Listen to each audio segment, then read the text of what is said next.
Ya, kita sadar bahwa kita hidup sekarang sudah di era yang hampir semua serba digital, dan itu masuk juga dalam ranah gereja dan pelayanan kita.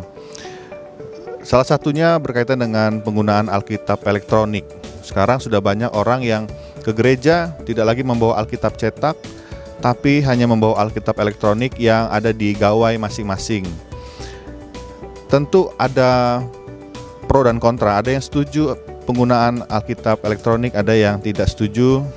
Menurut saya kita tetap harus menggunakan dan mendukung upaya-upaya Lembaga Alkitab Indonesia melalui Alkitab cetak, karena itu mendukung juga program-program LAI dalam menerjemahkan dan mendistribusikan Alkitab ke berbagai daerah dan berbagai bahasa di Indonesia.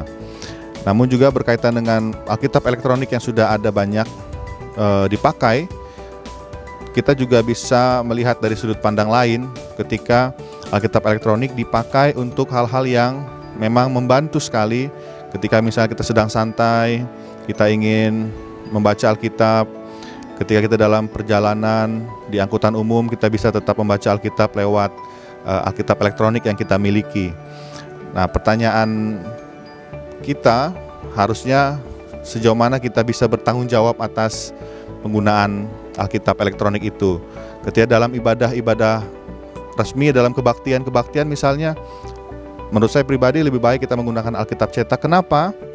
Karena itu membantu kita untuk lebih fokus, supaya kita tidak terganggu oleh notifikasi atau aplikasi-aplikasi yang menggoda kita untuk tidak fokus dalam ibadah. Dan juga Alkitab cetak lebih nyaman untuk dibaca karena bisa melihat keseluruhan ayat Alkitab yang kita baca.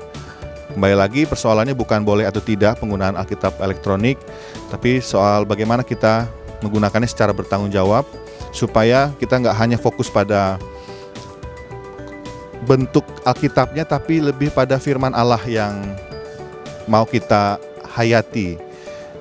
Namun di sisi lain juga, penggunaan Alkitab cetak itu sangat membantu Lembaga Alkitab Indonesia untuk menjalankan tugas dan misinya di tengah-tengah dunia, khususnya di Indonesia.